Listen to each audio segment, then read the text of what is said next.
thank you, Secretary of State, for your important statement today. It is clear, and I agree with the Shadow Minister, that Hamas has no humanity and no shame. Some have said that there's only a pause to vaccinate children because polio may spread beyond Gaza. With so many children killed in this war, I understand why some may say that. The World Health Organization says that at least 90% of children under 10 must be immunized in a very short period of time. With that in mind, can the Secretary of State please tell the House what measures this government is taking to ensure further agreements are made to have a pause for as long as possible that both sides can adhere to? Foreign Secretary. Well, I'm grateful to my honourable friend, and I was very pleased to meet with the member for Oxford East, with Dr. Tedros, who leads the World Health Organization, to discuss these issues and his particular concerns about disease and polio in the area. We continue to press for a ceasefire. We are working with all colleagues to get that ceasefire. Just before coming to this House, President Biden has confirmed that the ceasefire is within reach. And I urge all sides now to make that ceasefire happen and bring these horrors to an end and get those hostages out. Lib Dem spokesperson Layla Moran. Thank you, Mr. Speaker. This week we received the terrible news of the deaths of 6 Israeli hostages, among them Hirsch Goldberg-Polin, whose mother Rachel I met when I was last in Jerusalem. I cannot imagine her pain. And that pain is not diluted by the pain of so many others, yes, other Israeli hostage families, but also thousands of families in Gaza for the dead there, and to all, I'm sure, we send our deepest condolences. In the West Bank, we have seen horrific violence as Israeli forces launched an operation inside refugee camps, terrifying children in their beds and accused of breaking their own codes of conduct. The situation seems to only go from bad to worse. So I welcome the Foreign Secretary's remarks about the suspension of some arms exports licenses to the IDF. But given the seriousness of the ICC and the ICJ cases, there remain questions about the many hundreds of others. So I look forward to reading the published summary. I urge the government to go further. Will they not ban goods produced in the illegal Israeli settlements? If the settlements are illegal, why are we allowing trade with them? And will they sanction Ben-Gvir and Smotrich, as the EU's Joseph Borrell is considering? Or can he at least say that when it comes to violent extremists, nothing and no one is off the table? Speaking in December last year, Hirsch's mother, Rachel, said to the UN General Assembly, "We are at a crossroads." And when I say we, I don't mean Jews, Muslims or Christians, Americans, Palestinians, Europeans, Israelis, Ukrainian, Russians. I mean we humans.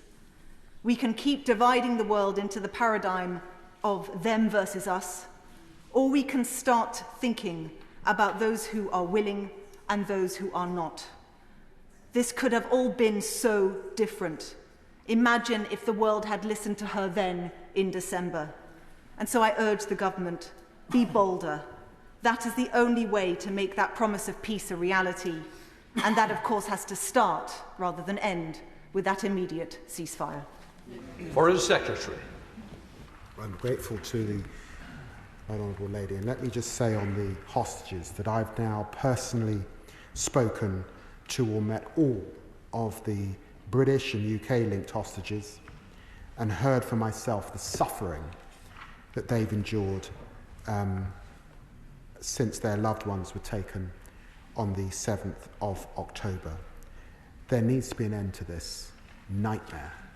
And there is now tremendous grief, pain and trauma whenever you visit Israel and meet with hostage families, as I have continued to do. She's right to raise the issues on the West Bank. We are deeply concerned by the ongoing IDF military operation in the occupied West Bank and the attacks from Palestinian militants. We recognise, of course, the need to defend itself Israel's need to defend itself against security threats, but we are deeply worried by the methods that Israel's employed and by reports of civilian casualties and the destruction of civilian infrastructure particularly. It's in no one's interest to further conflict and instability, to spread that to the West Bank. We condemn the settler expansion, the record levels that we've seen this year particularly, and of course the increase in settler violence. And I condemn the language that's been used by ministers in the Israeli government, Smodrik, Ben-Gvir, particularly in relation to this. It's entirely unacceptable language and should be condemned by the government or the Israeli government as a whole. She raises important issues, and she recognised that, of course, in terms of labelling, we do label in relation to goods from settlements alongside the 1967 borders particularly, but the issues are very, very complex. Kim Johnson. Thank you, Mr. Speaker. The escalation of military violence in the West Bank has led to the reported deaths of Palestinians and increased settler violence, resulting in illegal occupation and violent land theft. Amid this escalation, the US has imposed sanctions on Israeli groups. Medical Aid Palestine have claimed the UK government has not acted with due urgency. So, can the Foreign Secretary clarify the government's position on this issue and what immediate actions the government will be taking other than condemnation of this action? Well, Foreign Secretary. Mr. Speaker, can I reassure my honourable friend that we are keeping this under review?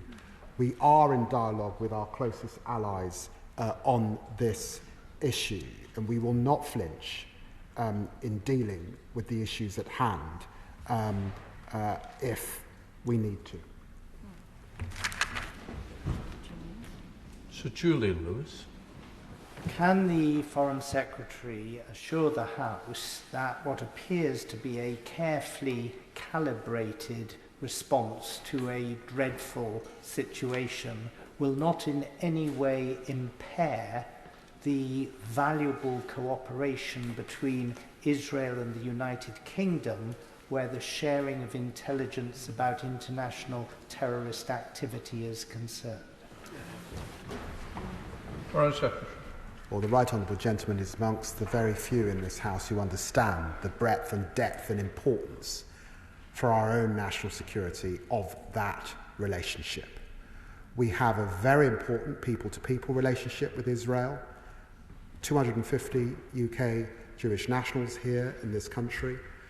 We have a very important trading relationship with Israel, but the cooperation on intelligence, military and security is essential, not just to our national interests, but to the global security of much of the world.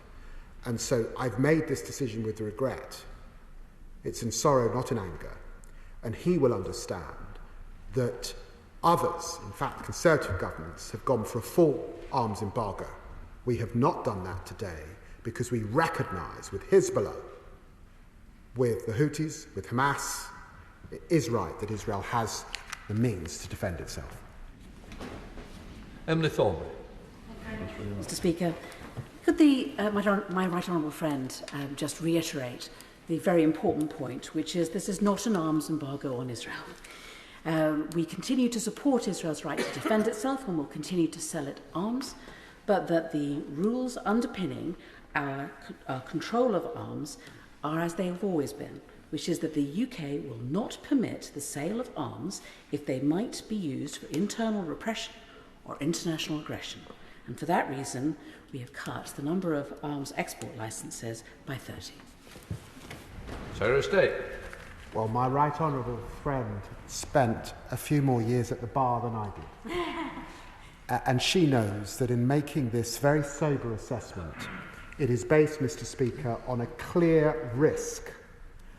And on the basis of that clear risk, it is arms and weaponry that may be used in Gaza that we have sought, and it amounts to around 30, that we have sought to suspend. It's, of course, our sincere hope that we get to that ceasefire and the sustained position that will allow us, of course, to resume working in the way that we would normally work with our Israeli friends. Walters. Thank you, Mr. Speaker. I too met the mother of Hirsch Goldberg-Polin in Jerusalem, and it's a terrible tragedy that his name has joined the list of many thousands of innocents who've died in this conflict over the last few months on both sides. Now, the Secretary of State will know that I've been long concerned about the situation in the West Bank, and I understand that the measures he's taken today, and indeed sanctions generally, are not purely performative. He wants them to have some bite. So I wanted to ask you about the case of Hilltop Youth. Today. This organisation, violent settler organisation, was sanctioned by the previous government earlier this year and was recently described as a bunch of terrorists by the head of the Internal Security Service in Israel. And yet our sanctions seemingly have had no impact on their behaviour or their conduct and the violent persecution that they're visiting upon innocent Palestinians in the West Bank. So will he consider extending our sanctions to those who support and sustain this organisation and others, both within Israel and externally? Because if we're going to be taken seriously on an international stage, whether it's in Iran, in the case of Iran, or these violent organisations, our measures have to have bite and effect, and at the moment, seemingly, they aren't. Foreign Secretary. Well, the right honourable gentleman who has raised these issues consistently in this House now over many years is absolutely right to draw focus to what is happening on the West Bank. And that is not because of the immediate violence that we've seen over the last 2 days. It's because the level of violence, the expansion, the sense of impunity that one sees when one is in the West Bank is of huge concern. Can I reassure him that I continue to work with allies and I continue to keep these matters under close review? Andy MacDonald. Thank you, Mr. Speaker. Thank the Foreign Secretary for his statement. I speak as a long-term friend of Palestine and an advocate of a two-state solution. I'm sure he'll agree with me when it comes to the release of hostages. We want to see all hostages released in their hundreds and thousands. But I'd ask him particularly what assessment he's made of the impact of his suspension of 30 of these licences, because Israel has shown little sign of responding to pressure from the outside world, and along with the Oxford and Abingdon. What further steps is he prepared to take? Because we see in the West Bank these egregious behaviours, and is it really conscionable that Israel is going to respond in a favourable way to the limited but welcome announcement that he's made today? Foreign Secretary. What can I say to my honourable friend? I know the strength with which he talks about these issues and has talked consistently about them over many, many years. Let me just make clear that the announcement, Mr. Speaker, that I make today follows a process. It's a process that was set up by the last government in 2021. We have followed that process to the law, and that is why I'm here today. It is in no way to punish Israel. That is not the point of the process. It is to make sure that our export licensing regime remains amongst the very robust in the world. And I recognise what he says about the West Bank particularly, and it's why I went to the region just a few weeks ago once again. Brendan O'Hara. Thank you, Mr. Speaker, and I thank the Foreign Secretary for prior sight of his statement. And of course, we welcome anything which reduces the appalling death toll in Gaza and increasingly, sadly, in the West Bank. But this statement raises so many questions, which I will write to the Foreign Secretary about later. But could I press him on the issue of the UK recognising that the Netanyahu government's use of UK weapons poses a clear risk of the violation of international humanitarian law? He'll be aware that there is no legal definition between what is an offensive weapon and what is a defensive weapon. So why and on what basis if there is, in his words, a clear risk of the violation of international humanitarian law, why has he not imposed a blanket ban on Israel until that risk has gone away completely? Foreign Secretary. Well, can I say to the honourable gentleman that we have one of the most robust export licensing regimes in the world. The process requires us to make an assessment about the clear risk in the theatre of conflict. And the theatre of conflict in relation to this is Gaza. And therefore we have made an assessment on the basis of the licences that could be used in Gaza, and I've made the announcement that I've made today. But I think that the honourable gentleman, in the thrust of his remarks, notwithstanding the concerns around international humanitarian law in that theatre of action, should recognise the real threats that Israel faces from Lebanese Hezbollah, should recognise what the Houthis are doing now in the Red Sea, and recently we saw this terrible attack on a Greek oil tanker just over the last few days, and recognise the long-standing relationship that this country has with Israel, and particularly in relation to intelligence and military accession that keeps much of the Middle East and the world safe. And it's for that basis that my remarks are measured, and I defend that. Laura Kirk-Smith. Thank you, Mr. Speaker, and I welcome the Foreign Secretary's decision to suspend certain arms sales to Israel. I also appreciate his acknowledgement that Israel could do much more to allow aid to reach people in Gaza. I'd like to ask the Foreign Secretary what further conversations he's had with the Israeli government to ask them to ensure that aid workers are able to do their vital work safely and effectively, and that aid can get to those who desperately need it. Foreign Secretary. Well, can I say to my honourable friend that the issue of aid workers and the tremendous loss of life of aid workers in this conflict is an issue I have raised directly in all of my meetings with the Israeli government. And there's another issue that sits alongside this, and it's the issue of deconfliction. It must be the case that in any war there are rules. And one of the rules are that aid workers are able to get medical supplies and aid to the civilians that need it.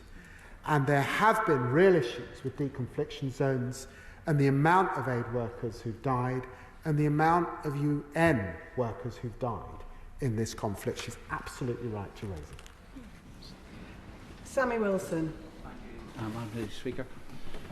The only people who will be overjoyed by this decision today will be the Hamas terrorists who murdered in cold blood 6 hostages at the weekend.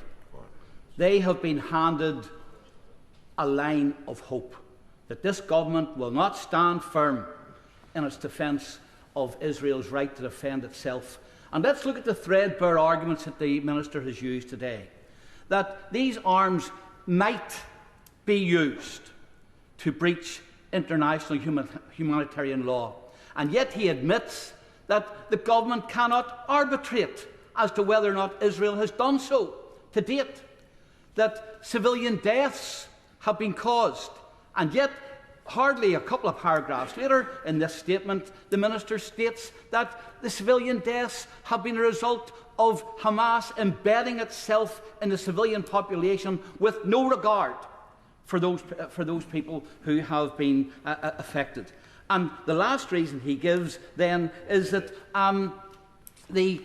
Israel is responsible for these deaths, even though he again admits that it is not possible to determine who is responsible for these deaths, and indeed how many deaths there have been.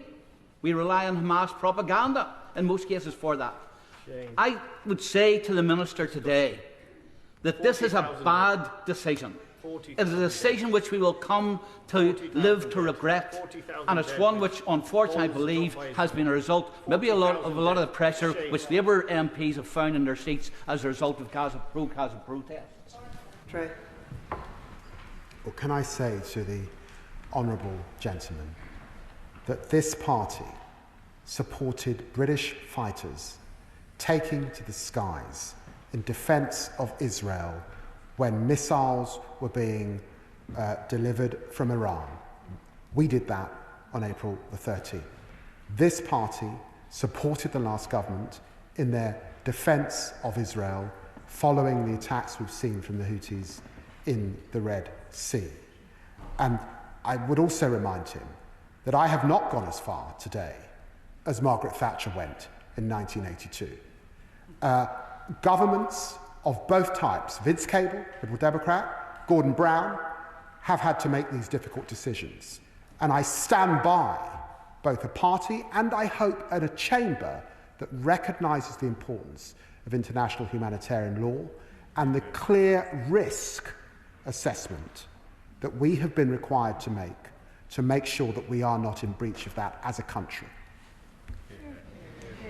Thank you, Madam Deputy Speaker.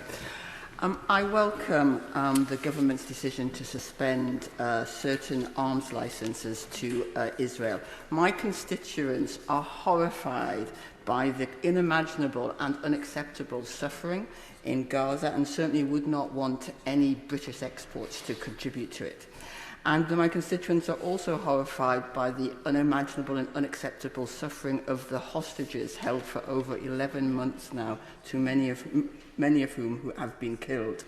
Now, the Foreign Secretary will have seen the protests in Tel Aviv last night and the strikes called by Israeli labour unions to try to persuade the Israeli government to strike a deal and bring the hostages home.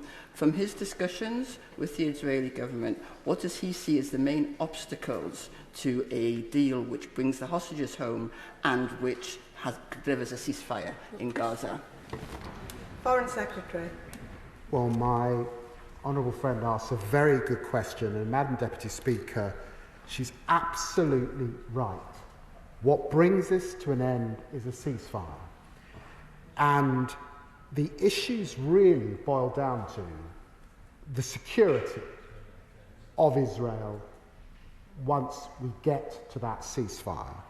And she will have read, no doubt, the issues around the Philadelphia corridor particularly, and the ability or Israel's insistence at this stage that they should be present still in Gaza, and that being a matter of discussion.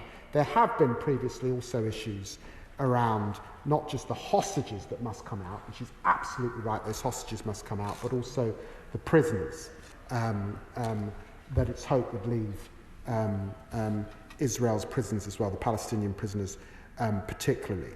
But the truth of this is that we are now reaching a decisive point, as Joe Biden has said. We can get there, and we need to get there to bring to an end this horror that's now gone on for many, many, many, many months. Jeremy Corbyn. Thank you, Madam Deputy Speaker. The Foreign Secretary will be very well aware of the decisions made by the ICJ and the ICC. He'll also be very well aware that the world has condemned Israel for its illegal occupation of the West Bank, the settlement policy, and the killing of 40,000 people in Gaza. The suspension of some arms contracts, could he explain what effect that will actually make on Israel's ability to continue the bombardment of Gaza, or will it continue unabated? And will he also explain what role, legally or otherwise, Britain has played in overflying Gaza with surveillance aircraft and the use of RAF Akrotiri as a staging point for aircraft going to Israel, which many people believe are carrying weapons that are used to bomb Gaza? Foreign Secretary. I know that the Right Honourable Gentleman is informed on many aspects of these issues. He must know that our exports to Israel amount to about 1%. And in fact, it is the United States and Germany and others that are much more engaged in the selling of arms to Israel. So when he asks me the effect, he can draw his own conclusions in relation to that. I am very comfortable with the support that we give to Israel, and I won't comment on operational issues, as he would expect from this dispatch box. Melanie Ward. Thank you, Madam Deputy Speaker. Israeli military F-16 aircraft have dropped thousands of bombs on civilians in Gaza in the last 11 months. UN weapons inspectors confirmed that this includes bombing the premises of aid agencies, Medical Aid for Palestinians and the International Rescue Committee, which housed Palestinian aid workers, international aid workers and doctors in January of this year. F-16s have further killed thousands of Palestinian civilians who had fled their homes to what the Israeli military had designated a safe zone in Al-Mawasi. Can I ask the Foreign Secretary if he will confirm that this arms ban will include licences related to the F-16 and that this is in service, if so, of upholding UK and international law and protecting civilian lives? Can I also express extreme concern at the ongoing Israeli military action in the West Bank? Earlier this year, I was in Tulkarem refugee camp after a military raid, and last year, Jenin refugee camp, days after a military raid, both much smaller than what is happening now. The West Bank and Jerusalem are at boiling point alongside the horrors in Gaza. So can I ask the Foreign Secretary, what action is he taking to uphold international law there as well? Foreign Secretary. Well, of course, my honourable friend brings tremendous expertise to this House on the issues on the ground, particularly in Gaza and the West Bank. Can I reassure her that we have fully assessed the export licensing regime and those weapons that might be used in the conflict, and that includes those she mentions, have been excluded. She's quite right to raise the issues of deconfliction, the aid workers who have lost their lives, and I want to reassure her that I have raised these issues with the Prime Minister himself in Israel and with other members of the government, and pressed them hard on these issues. And I know, frankly, in coming into this role, that the former Foreign Secretary did exactly the same. And therefore it's on that basis in many ways that we sadly and regrettably have come to the assessment that I've had to today. Mike Martin.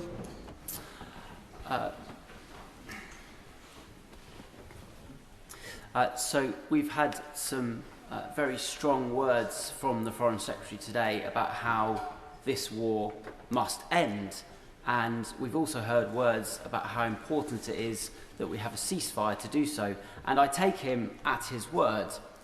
But looking forward, what levers does he have, and when is he going to pull them?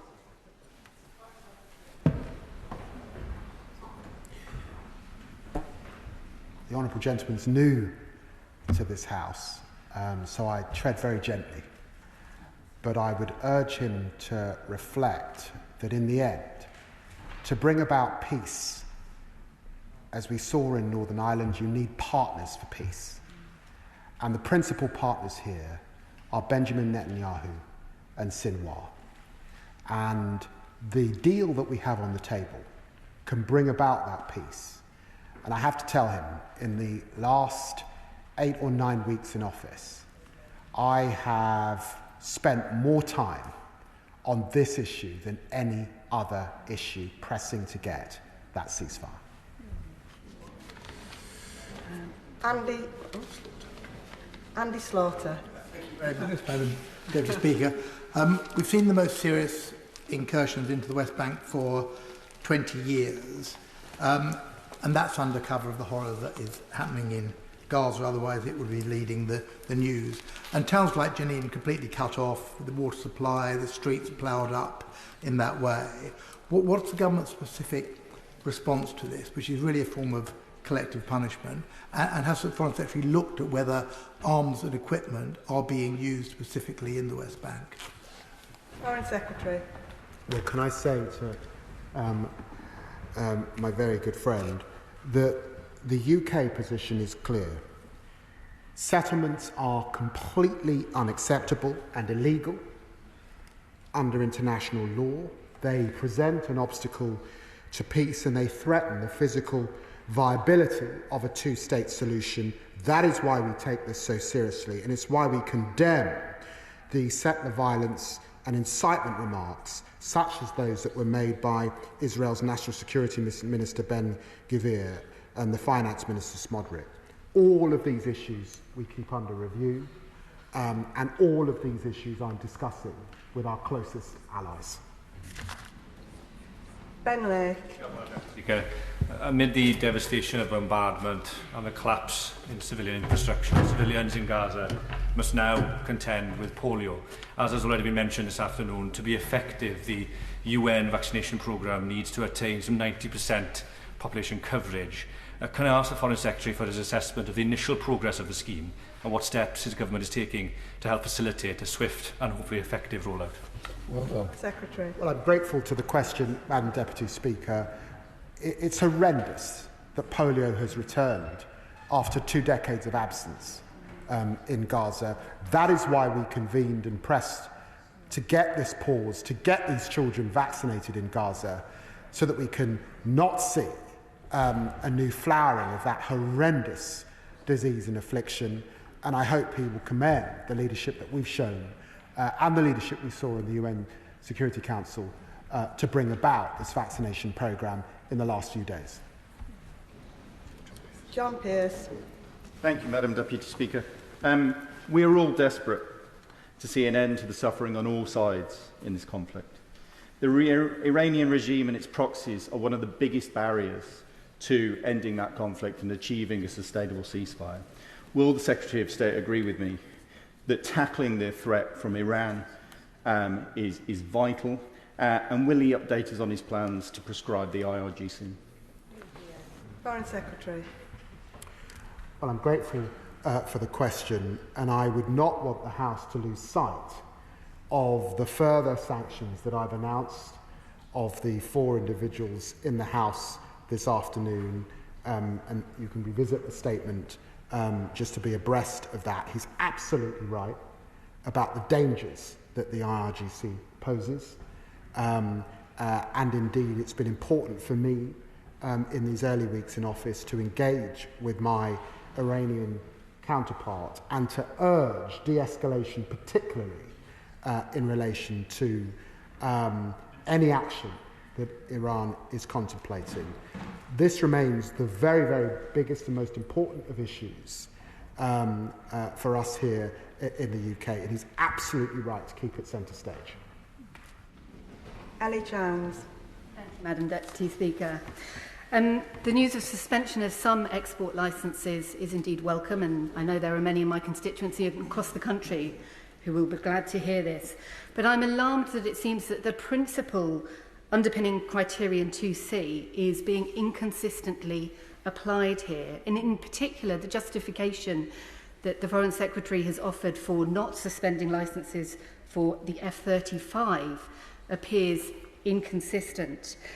There does appear to be clear evidence of clear risk. There are online posts, I understand, from the IDF indicating that F-35s have been used in bombing Gaza.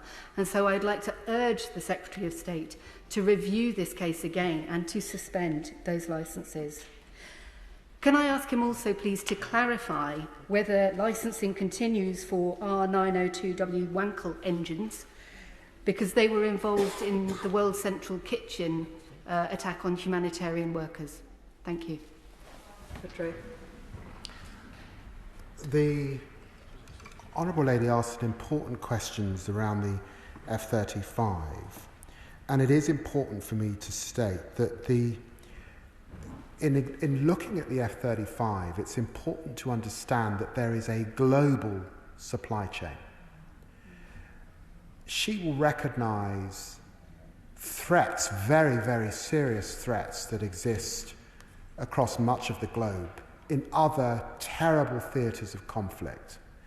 I think were she in my situation, she too would make the judgment that we should do nothing to equip those who would cause tremendous harm in relation to this decision. And that's why it has been important, never mind the ability to actually distinguish across that multiple supply chain that involves many nations, those particular equipments that those particular bits of armoury that she's talking about. Olivia Blake. Thank you, Madam Deputy Speaker. The children of Gaza have faced an onslaught from above and now the spread of disease. And I would just like to ask that the Foreign Secretary of State considers once again bringing those who are most vulnerable to the UK for medical treatment. Polio has a lasting impact and could need a lot more support for people if they've already been infected with lifelong disabilities. We've also got children who have need amputations and life-altering operations that they haven't been able to access the right quality of care because hospitals have just not been there. Can we look at this again? Other countries are doing it. Let us be part of it. Yeah. Foreign Secretary. Well, my honourable friend raises a very important issue, and that is why I and the member for Oxford East made the statements in our first weeks in office in relation to supporting UK Med and restoring the funding to UNRWA to ensure that those children get the medical aid that they need at this time. Now, I'm afraid my assessment is across Gaza, it's not sufficient for the reasons that I've discussed, but it was important that we put all the aid and money we could to that endeavour, particularly on behalf of those young children. And there's another issue that I'm tremendously concerned about. It's the amount of young people not in school. This has gone on for months, and young people must be in school. Jim Shannon. Thank you, Madam Deputy Speaker. Can I thank the Minister for his answers? I defend the right of Israel to protect all of its people, the same as the United Kingdom of Great Britain and Northern Ireland did for its own citizens against IRA terrorism, and as Ukraine has done against Russian aggression, ever mindful of that. So our hearts ache with those hostage families who have received the news that they have feared and dreaded for almost a year, and even more forcibly underlines the need to ensure that either the hostages or the remains are brought home, and that steps can be taken for peace in the Middle East, which is all of our goal. I know it's the Minister's goal, it's the goal of everyone in this House. Will the Minister outline what further steps that can be taken along with our allies to bring this peace, this much needed peace, about? Thank you. Foreign Secretary. Well, can I just say to the honourable gentleman that today's decision relates to an independent process relation to, of course, to our strategic export licensing criteria. It comes on yet another day of tremendous pain for those hostage families, and I'm acutely aware of that. And it's why I've sought to speak to those families, of course those who have a relationship with our own country, but those beyond as well, and to meet with those families when I've been in Israel.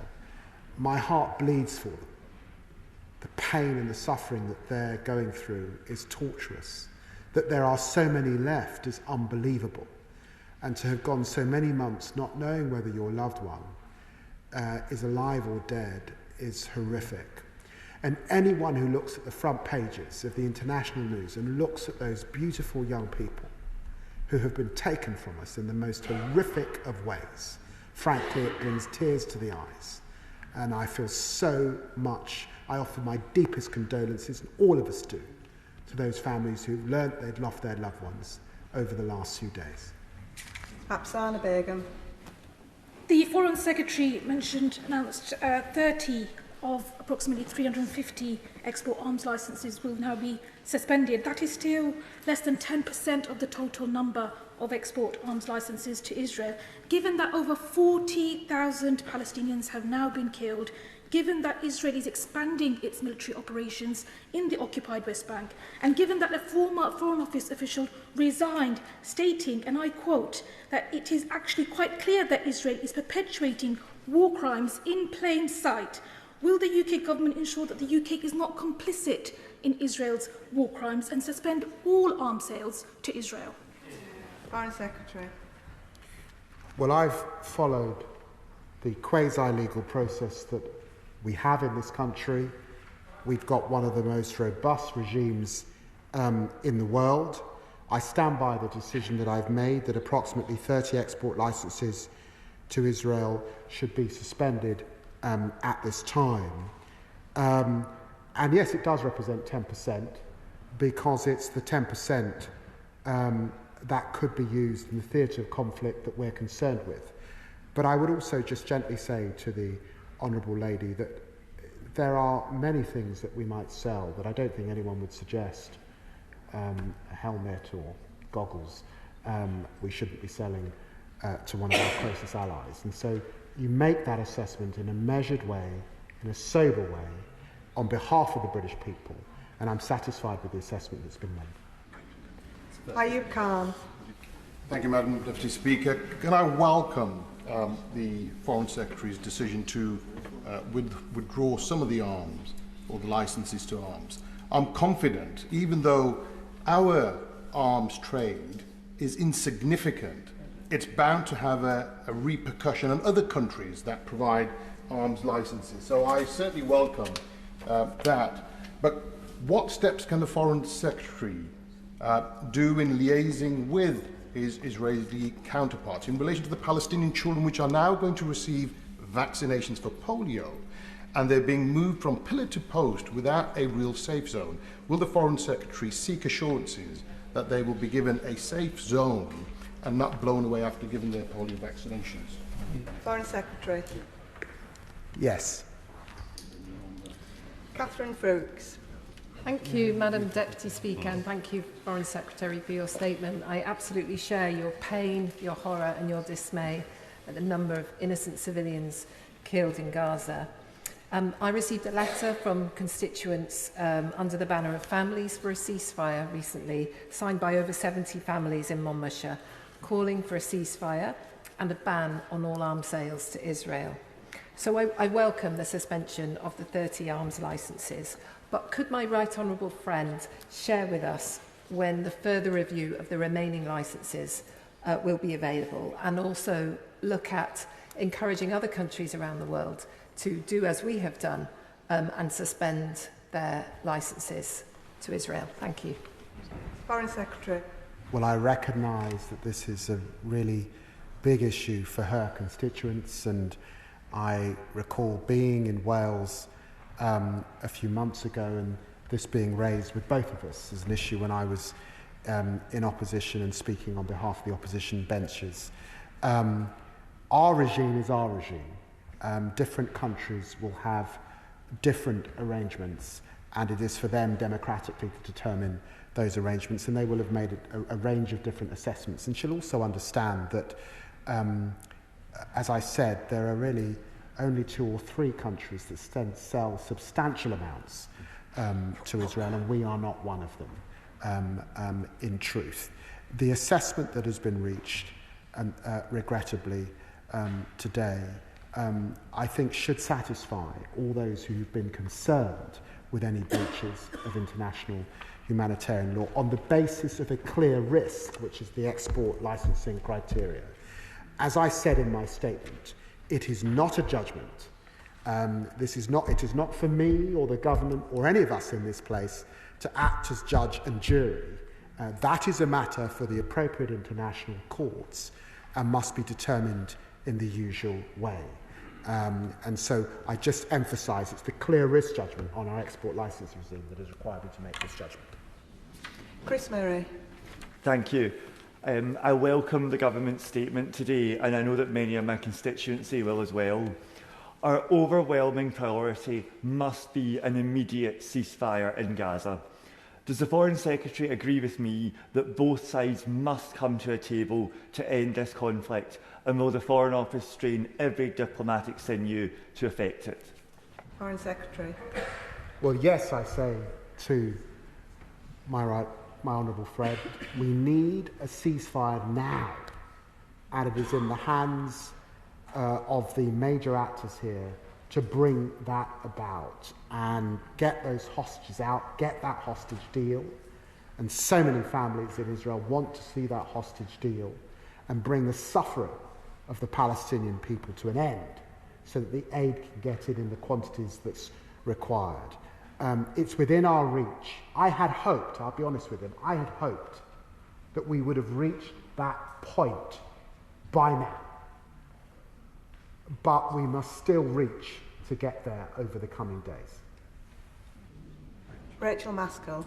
Thank you, Madam Deputy Speaker. We've been talking about polio today because tragically we have learned about how this infectious disease is taking a grip in Gaza with the tragic diagnosis that we've had. However, there are many commutable diseases within Gaza which are spreading, and therefore just focusing on polio will not be sufficient to save lives. What further steps can he take to ensure that those windows of vaccination, of treatment and for bringing cure can be extended so more life can be saved?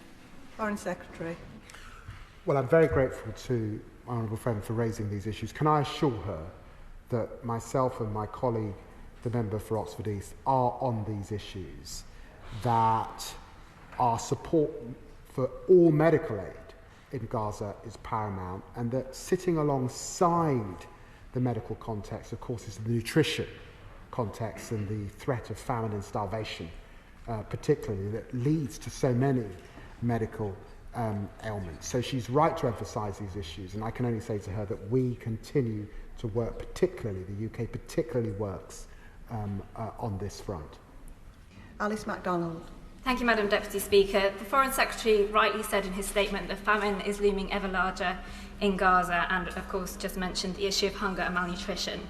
Yet the World Food Programme has only managed to bring in half the aid needed and indeed recently suspended movements of its staff after they came under attack.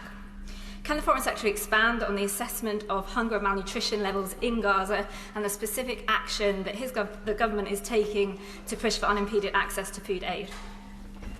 Foreign Secretary.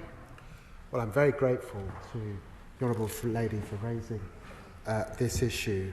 It is of tremendous concern that over the last few days the World Food Programme have suspended their activities in Gaza because their own workers have come under attack for the issues of deconfliction that has been raised already in this House, given the tremendous concern across the House about nutrition, about starvation and about famine.